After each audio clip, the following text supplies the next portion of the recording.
Om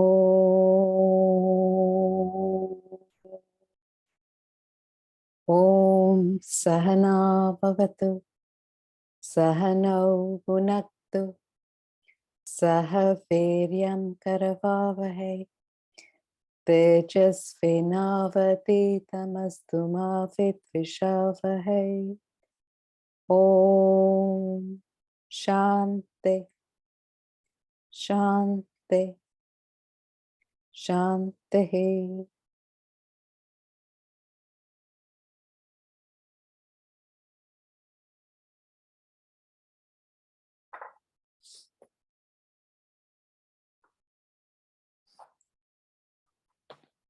Ayom. 1 second.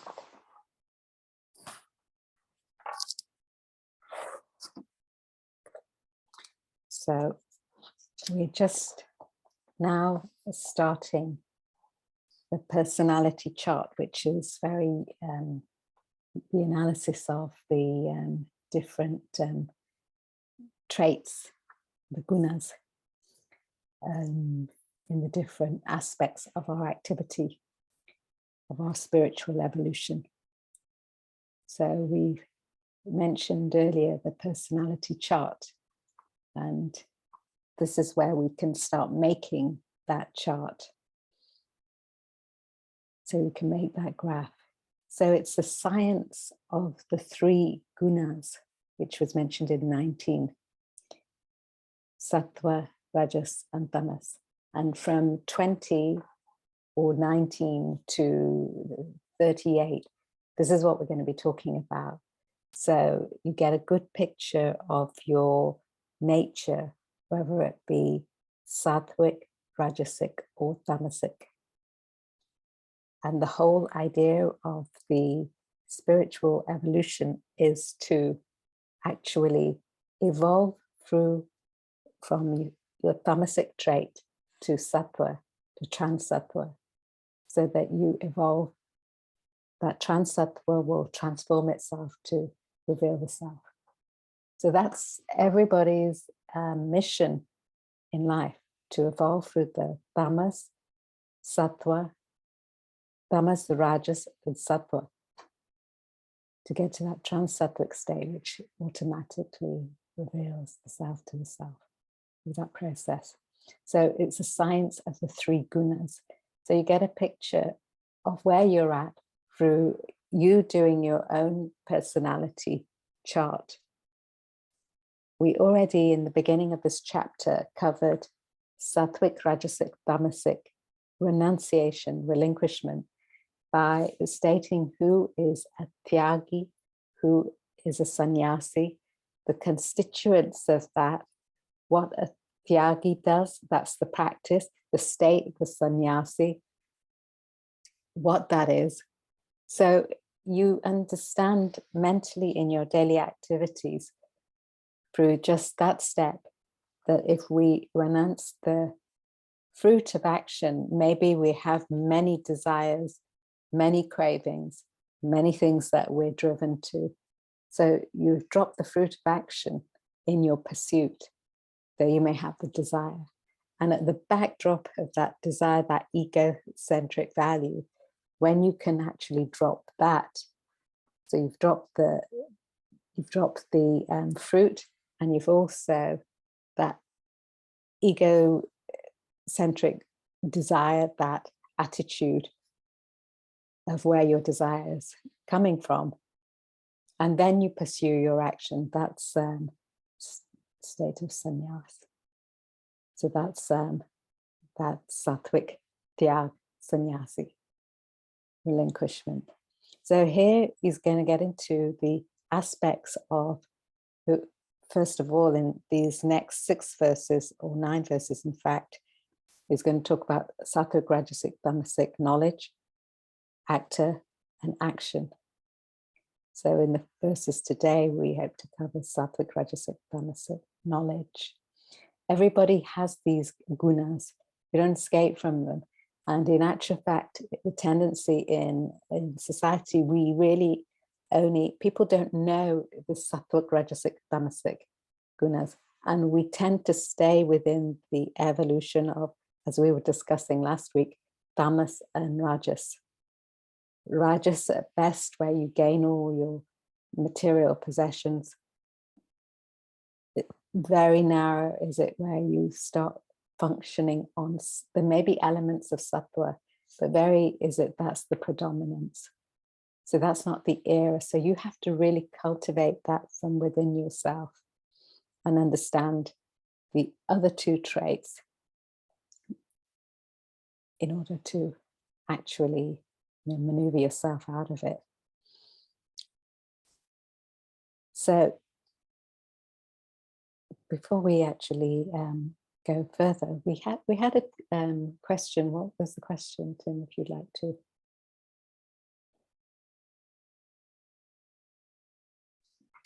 The question to begin the class: our mental temperament is made up of the three gunas, but could there be a fourth quality? Or why are these three such an essential guide? For example, you might describe a person as being very curious or very intelligent or introvert or extrovert. You could use other descriptors in common language to describe people. Why are these three so important? Okay. Anybody? Is that the question, or is that an extended question from what you've written? I remember. Well, I could canvass the question with you and you couldn't understand it, so I've extended. That was 5 minutes ago. Yes, of course. So if that's more elaborate on the question, anybody have, or would like to go ahead?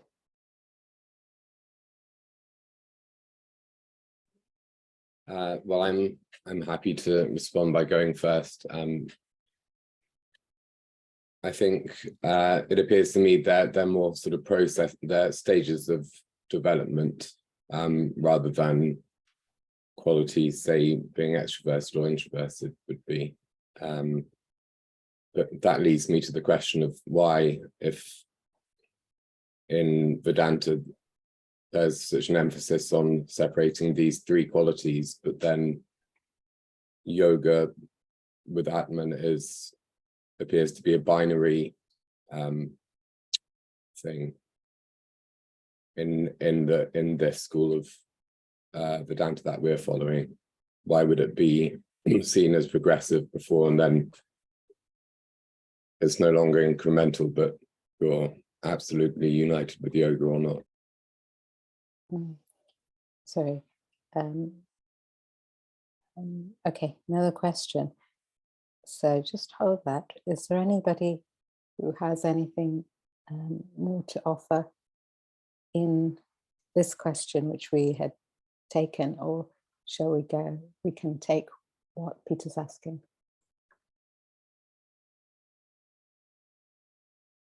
Anybody else? Vidya?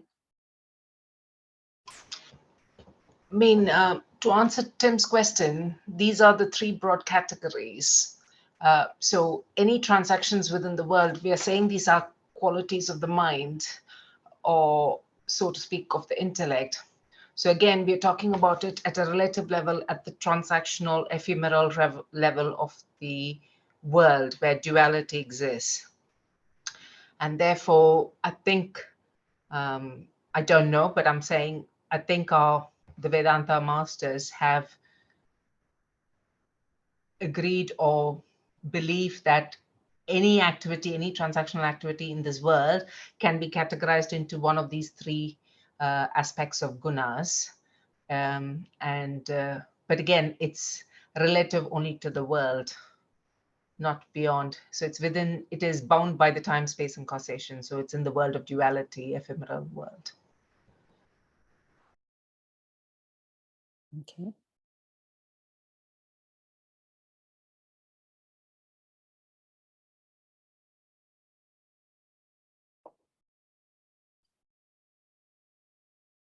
Dharma, you have something to add? Or Tim, you have, or anybody has any response back to that? And just to add to the conversation that we're having, so my Indian supervisor asked me to write a 10K word assignment on the three gunas and how it affects leadership. So when I was going through some other research material, I realized that what Vidya mentioned about how it has a particular boundary, which has to do with the dimensions that we are in. So it corresponds to a sort of fluid aspects in our actions and what are the empowering forces that drive certain people to do certain things. So in that manner, it's bound by certain rules and regulations that I'm still trying to grasp because it's still beyond my thinking ability. So coming back to the question, is there a fourth dimension or a fourth aspect? I didn't see it in any literature with the exception of the 3 states plus Turiya, which is a fourth. But other than that, I didn't see it. But then again, I don't have many years of research under my belt to say anything else. So yeah.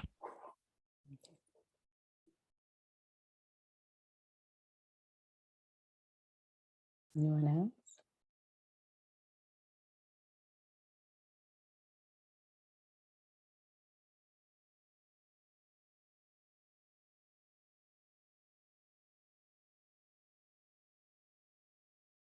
Okay, just to add to that, so all the gunas are bound by the world, but they're a vehicle to enable us to transact through the world, to go from that very inactive state to that objective state.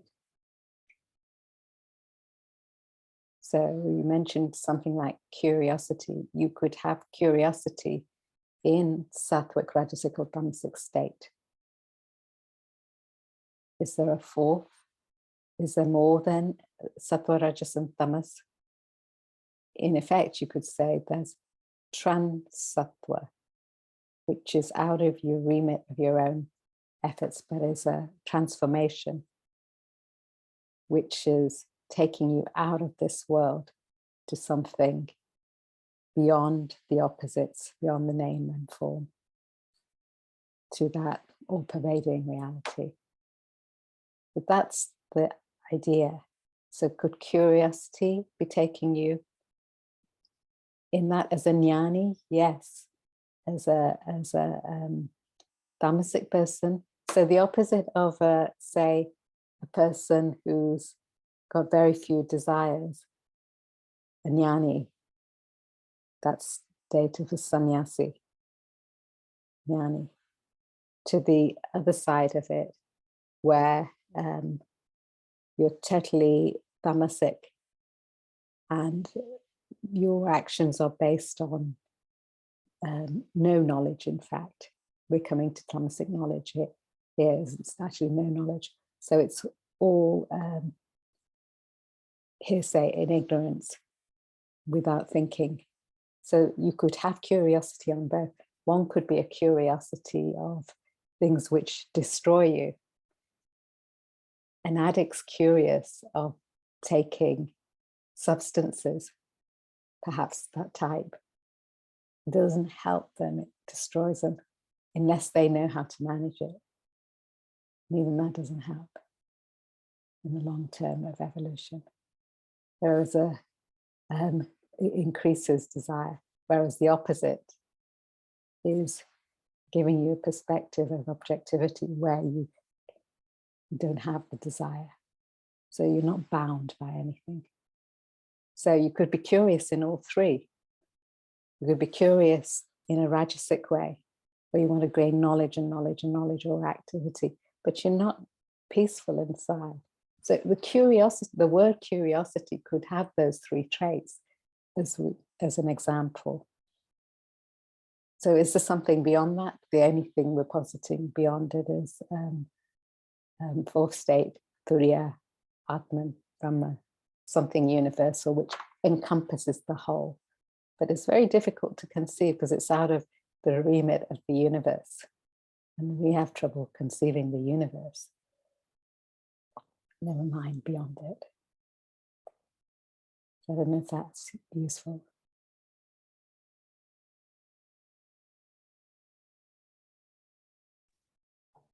I have to think about it. Okay. Sam, you had something to add? Yeah, just a quick question, if I may. Then let us take Peter's question first. Sure. Is it in relation? Is it actually give the question and then we? No, it's like I guess I was just wondering, are there different degrees within Sattvika, or are there, like, for example, could it be that one is Sattvika in one area in their life, but then not in another area? Or is it that when you fall within the category of Sattvika through your effort, then your whole life is Sattvika? Does that make sense? Yes. No, it doesn't work that way. You could be Sattvik and could be Sattvik. I remember someone used to give this example. You could be Sattvik getting up in the morning at 4, 6, that sort of Brahma Muhurta time. But what you're doing at that hours, you may not be studying literature of the high values to evolve you. He described the accountant at the time, if they're doing that, because they were doing their books between 4 and 6. And he says, if that's going to help you spiritually evolve, okay, but it's not Sattvik knowledge. Sattvik knowledge is to do with looking at these type of principles, wherever you get it from, to evolve you out of this world. The books are only going to keep you in the world. So you don't do that at 4 to 6. So you may have a quality of waking at that time, which is very helpful to you, but you may be doing all and sundry with it. So, or you may be very Sattvik in a particular trait. You may have kindness, but you may serve that kindness to an addict because you don't have the capacity to actually be disciplined, to say, no, you don't just give endlessly. There's got to be discipline in how you get the person to, give them drugs or supply, So you may be Sattvik in one quality, it's very evident in certain cultures, but you may be really Tamasic in another aspect. Mm-hmm. You may be very clean in your house, but you don't care for the outside of your house. You've not got that social consciousness to pick up outside of your remit. It's Tamasic. So it doesn't go across the board. You have to cultivate that. So Sattvik knowledge is pervasive to all of them. If you have that digested within you, you're going to try to cultivate it in other trait areas where you're not there. That's the idea. Back to Peter. Peter, you if you just could present your question. Coming back to it. Well, I was just wondering if the writers of Vedanta helped us understand perhaps our spiritual development through these 3 categories, which they apply value judgments to, and obviously Sattvika is somewhere where we want to get to. And as we've discussed, that it's sort of incremental in that you can have aspects of all 3 going at once. My question is why, when it gets to the final enjoyment with Atman, where we have a clear view of Atman and we feel connected with Brahman completely,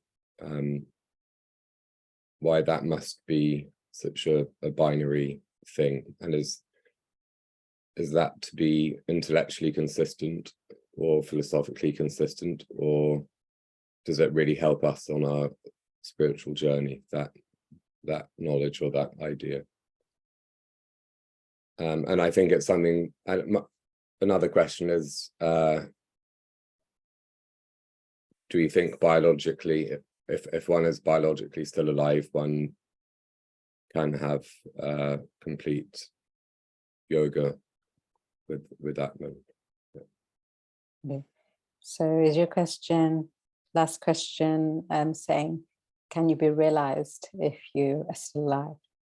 Is that the question? Yeah, I understand it's a heavy question to deal with at 8:30 in the morning, and Better 8:30 than later in the day. Different schools of thought will have different ideas, but okay. I'd like to hear your view, Harold.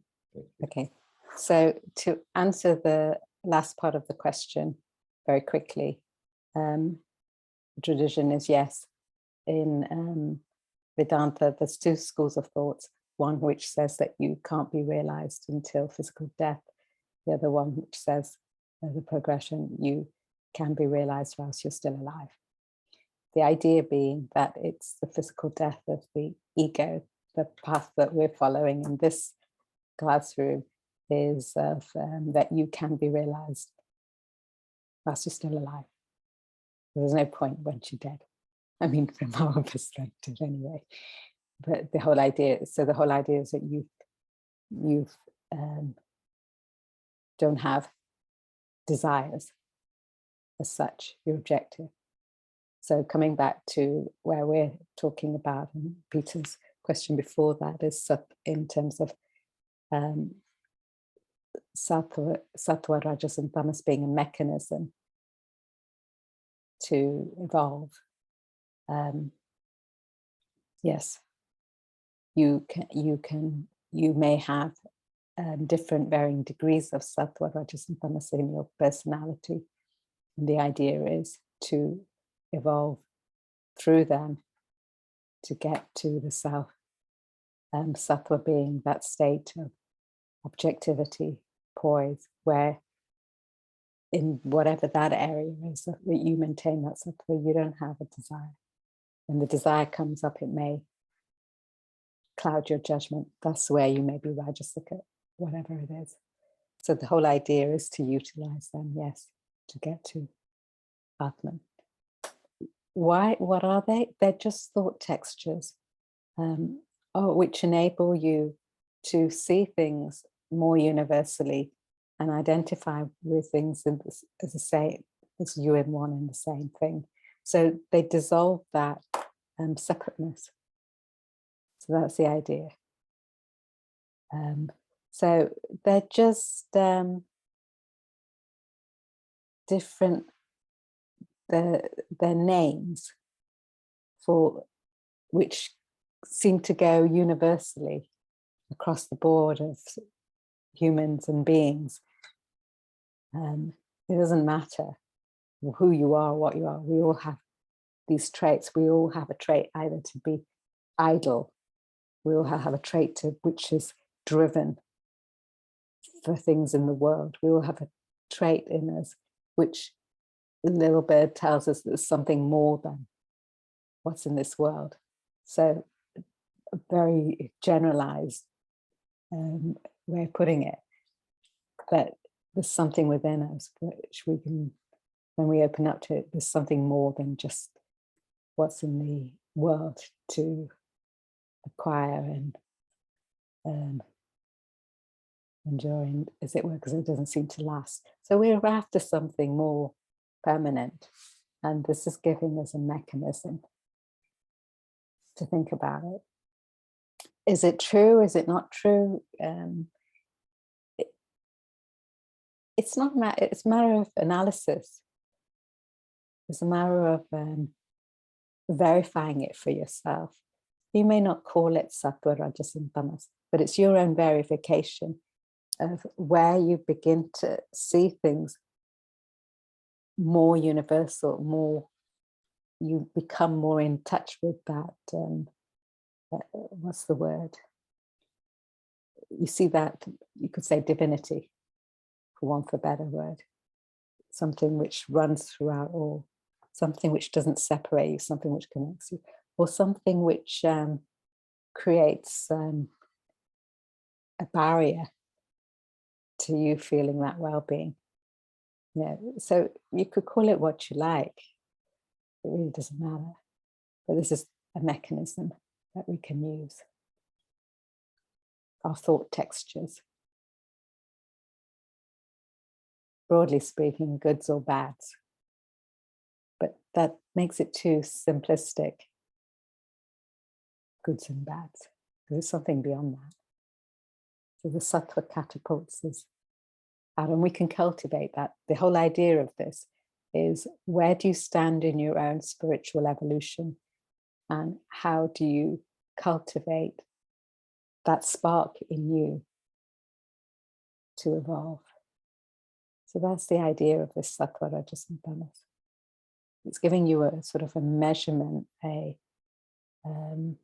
picture of one's own evolution in relation to the world.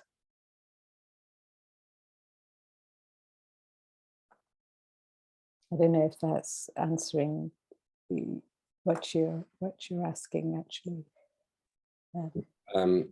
Yeah, it was quite helpful. I mean, I could follow on, but I think it's better to move on to the next verses. Yeah. Mm. So it's a mental attitude, this practice of your evolution. And what we're going to be looking at in terms of our evolution is the different traits are knowledge. First of all, we did Tyaga, renunciation, knowledge, action, actor, happiness, intellect, and steadfastness. These are the traits we're going to be looking at sattva, rajas, and tamasic throughout this chapter. And so if you ever want to look back, this is the complete sort of like personality chart. Curiosity, maybe you could add curiosity into it, but I think it falls somewhere in. You can apply it to any trait, in fact. Once you've got the backdrop of these are the constituents to it, it seems. So let's go. Verse 20. सर्वभूतेषु येनैकं भावम् अव्ययम् ईक्षते अविभक्तं विभक्तेषु तज्ज्ञानं विद्धि सात्विकम्. Mm-hmm. So here he's defining the first Sattvik knowledge. Sam, if you could read the verse.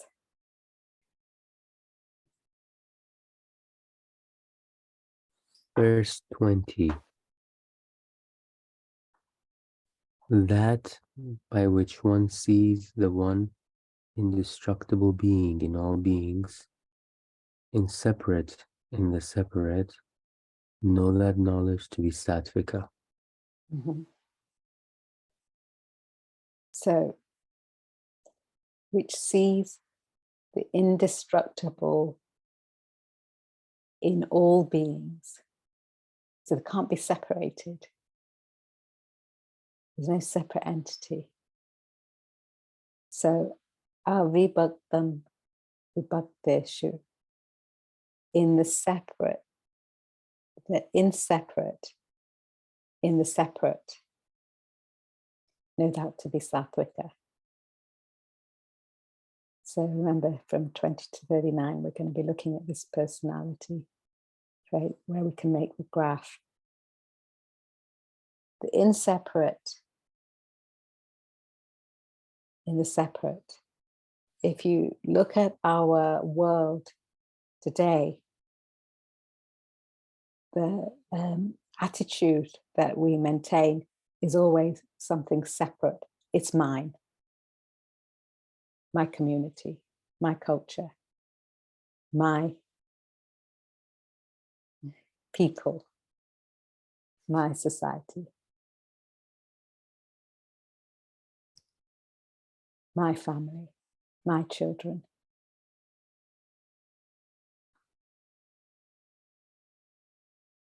My house, my possessions, my job, my status, my position. It might extend a little bit, but it's still, there's a separateness. So a Sattvik person is dissolving that, is dissolved that. It understands that we're a combination, a human being's combination over the body, mind, and intellect. But what gets destroyed at death is not the Atman, but the body. So it understands the perishable nature of things. Sattvik person understands that. Understands that everything moves in the medium of that universal principle of Atman, Brahman consciousness. Just as fishes move in water, waves come out of the ocean. One sees the ocean, not the waves. Birds fly in the medium of air. All ornaments are gold. These are the standard sort of examples to just reflect on now and again and extend them into your actual everyday life. So that one who sees the indestructible in what we see as the destructible.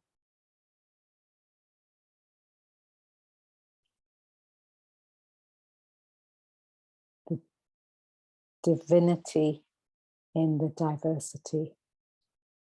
Understands everything's name and form is transient, but there's something backing it.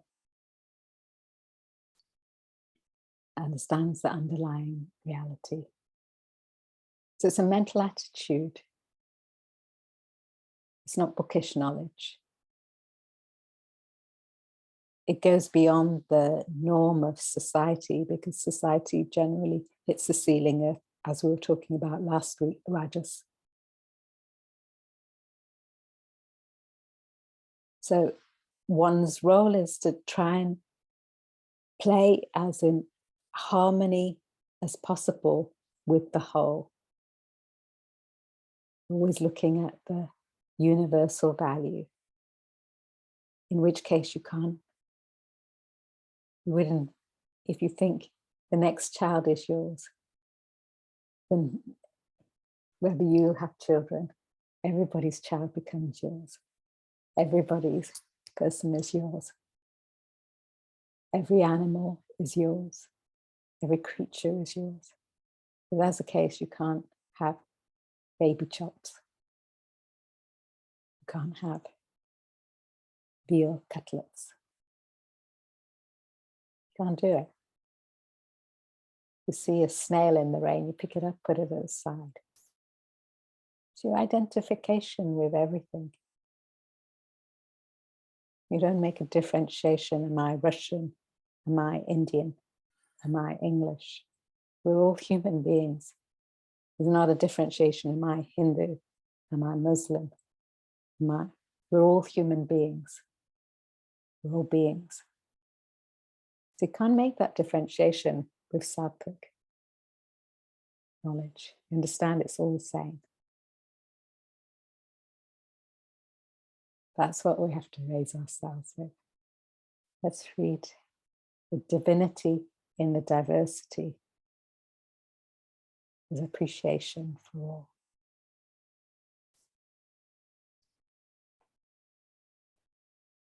Let's read it.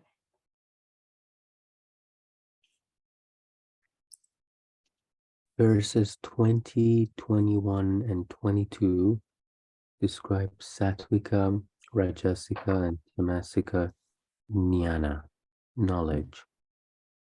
Sattvika jnana is that knowledge by which you recognize the Supreme Being in all,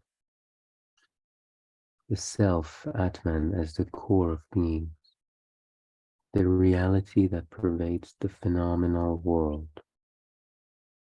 Knowledge of the underlying unity in the diversity of the world, the homogeneous principle uniting the heterogeneous variety of things and beings.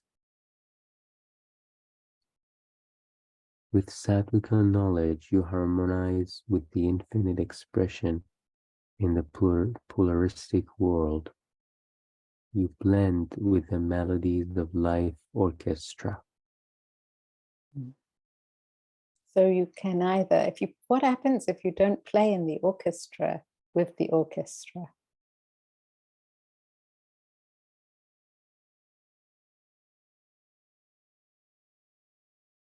Say you're part of the orchestra and you decide to play your tune.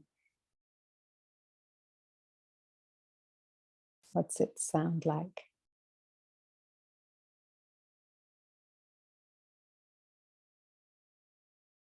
Just noise, not melody, no music. It's unsynchronized. So the universe has some synchronicity where all things happen in unison.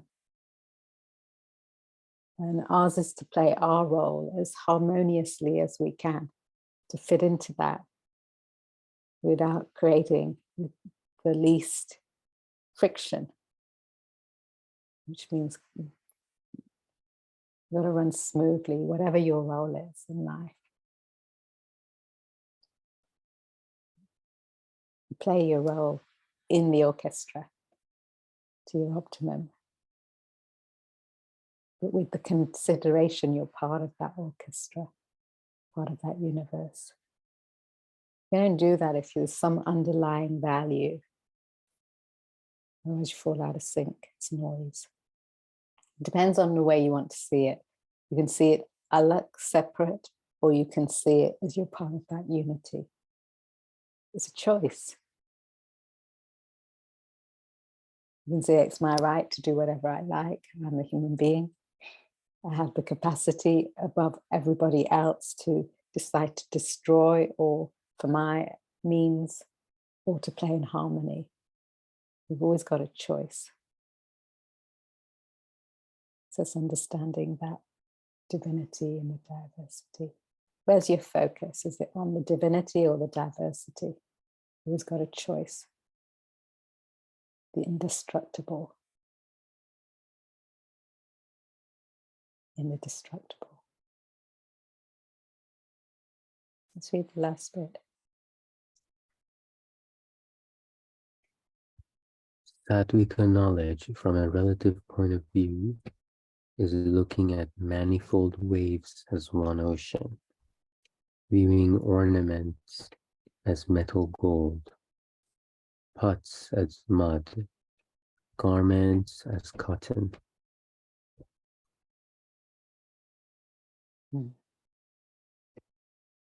So you have to think about the way you extend your identification in the world to create that harmony.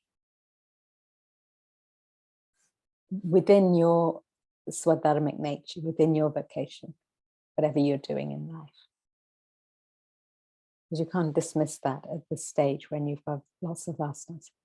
But how do you play your part smoothly? How do you identify with that divinity? You know? So let's, Tim, if you can just bring up the graph. How you could actually devise your, you know, if you want to do a chart, personality chart, actually, you know, you might be thinking, well, what am I in terms of sattva? You can put your own percentages in. You don't have to tell anybody. So this is just something created. You could create a better version of this, but it's just a general way that you could. So these are the different things that we've been looking at in this chapter. We go to the top. We just come to the top. So personality chart. So you've got sattva, rajas, and tamas. So you can do this over a period of time, and in those little narrow columns, you can put each day or whatever, what you think your sattva, rajas, and tamas is throughout the day. Just to make yourself aware in terms of what sort of knowledge you're taking in, what kind of activities you are, what kind of actor you are, what sort of intellect are you applying, what's your steadfastness, what sort of happiness are you after, which we're going to come to. So just for your information, can we put this in the WhatsApp, or can we send this out to everybody? And anybody wants to use it, or you can make your own. You can use it as some sort of template. I'll send it out. So you can just do this over a period of time. So you get an assessment for yourself of what you're at. It's just up to you if you want to do it. Some people tend to put 90% Sattvik. Then after a while, they realize it might not be quite that. So when you get the gist of what we're talking about, it just gives you an assessment for yourself. Sattvik knowledge, the one who sees the divinity in the diversity. To the extent that you can do that, that's your Sattvik knowledge.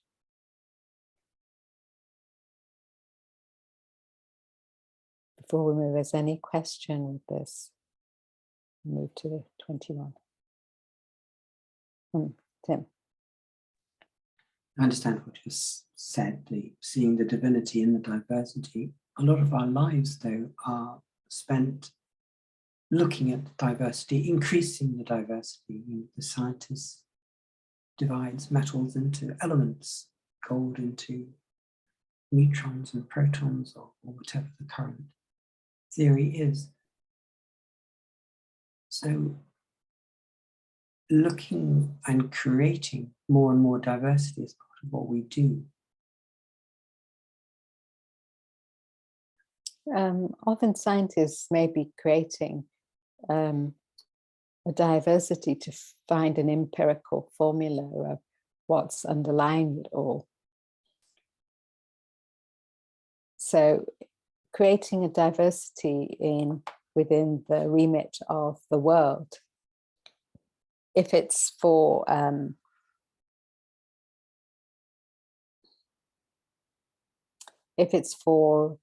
the value of creating a harmony, then they're looking at an empirical value. Call it what you want. They're looking at something universal. What's that universal element in the whole? But if they're creating a diversity to create a division, which can be always used different ways, then it's destructive to your spiritual evolution. So,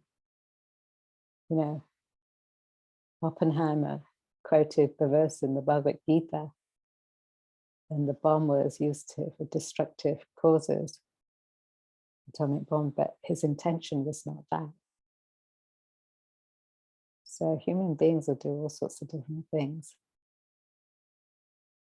Where's your mind is what's really important in the thought, the attitude. So scientists may do all sorts of things, but Einstein was talking about I'm just giving very basic examples. It's more complex than this, but Einstein was talking about the God particle, and as soon as he was mentioning the God particle, something beyond, relative to something beyond, he was getting his wrist slapped because nobody wanted to talk about it, because when the whole society is in the remit of Rajas, it's very difficult to express these sorts of ideas of unity because it doesn't seem possible. So one creates the diversity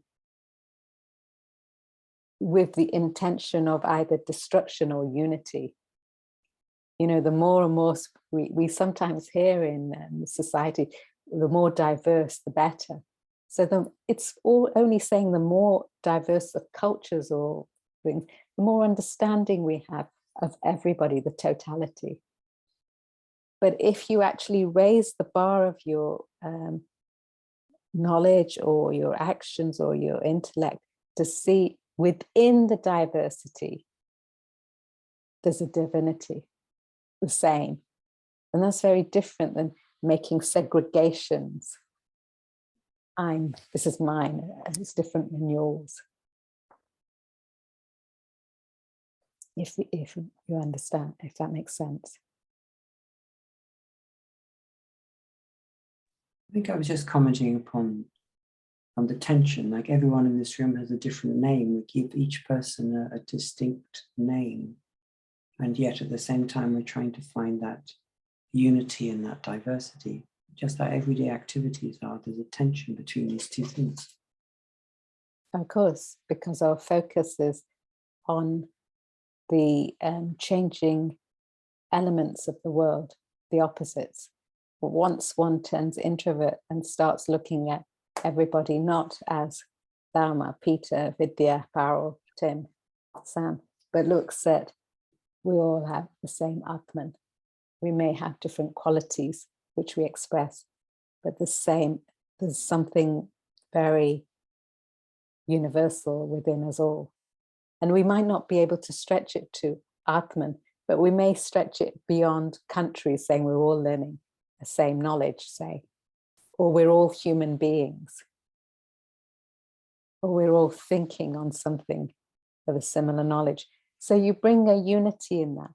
When you can extend that unity to the whole, see the divinity and the diversity as a practice, because right now everything is the opposite of that. But this is putting forward there is something else more than creating separateness. So one appreciates that we are all different. We all have different qualities, different names, different countries, different cultures, different, but who can see the underlying value in all of that diversity? It's not to stop it, it's just to understand what's backing it. It'd be sad to watch a comedy and not understand there's also tragedy. And often tragedy comes out of comedy. There are aspects of life which are pairs of opposites.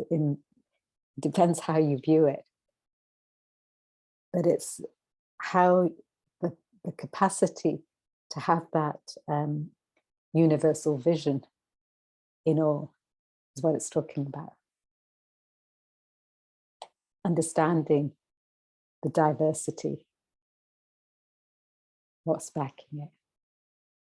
It's not saying there is not diversity, it's just understanding what's backing it. It's one and the same in all. So focus on that rather than bringing the tension on we're all separate. Understand the separateness, but what brings that unity. General tendency is to do the next verse, 21. Is why this arises. 21.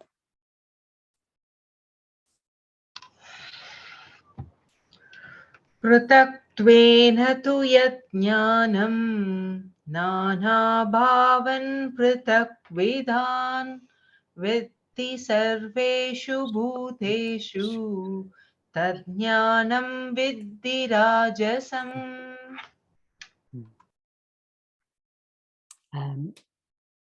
Peter, if you could read the verse. Yes, I'll quickly read the verse and then I'll need to go. Verse 21, but that knowledge which by differentiation sees distinction and variety in all beings, know that knowledge to be Rajasika. So this one sees, as we're saying, separateness, distinction, manifold existence, the opposite of Sattvik. It sees diversity instead of seeing divinity. It misses the divinity. It sees the individual as plant, animal, and human. Sees beings and objects as different. You don't see them as all living beings. It's separate, separate, separate. Alak, alak, alak. You see a person as Chinese, Russian, Japanese. You don't see them as people. You see an animal separate from yourself. You don't see it as all part of the whole creation. You see the religions as Hindu, Buddha's mine and yours. Create the tension. It's Rajasik.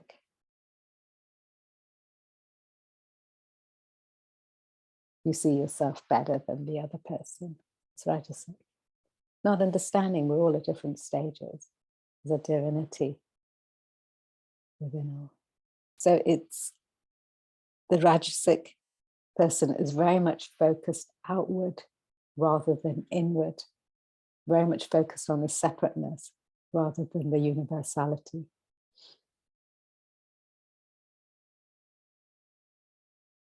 Very much focused on the material rather than the universal, spiritual. Very much focused on desire and what I can get out of it rather than what am I part of, what I need to put back as I'm debtor. So that's Rajasic. Most of society sees things on the whole in a Rajasic manner at the best. Hence why we have wars, mine and yours. Nobody's got the foresight to really act on the whole all of the time. Let's read it. Dharma, if you could read the verse, read the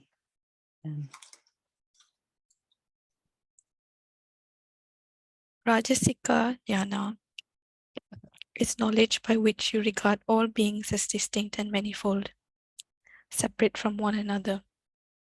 You see a diversity instead of an underlying unity, the pluralistic phenomena of this world, not the supreme reality. A knowledge that sets distinction, differentiation, division in beings, as human, animal, and plant, and humans as different races and faces, creeds and breeds, all along missing the core, self, Atman. Rajasika knowledge is the opposite of Sattvika knowledge.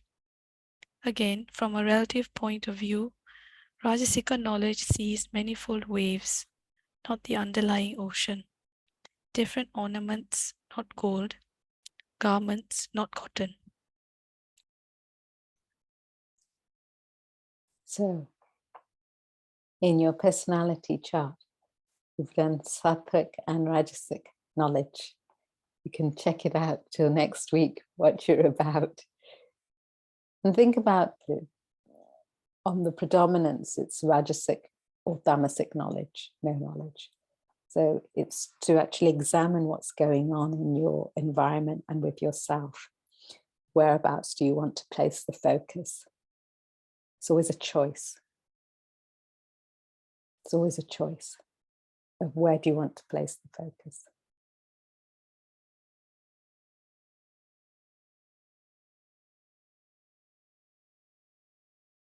You have to examine what you do, what your activities are, what your thinking is, and all the things that you pursue.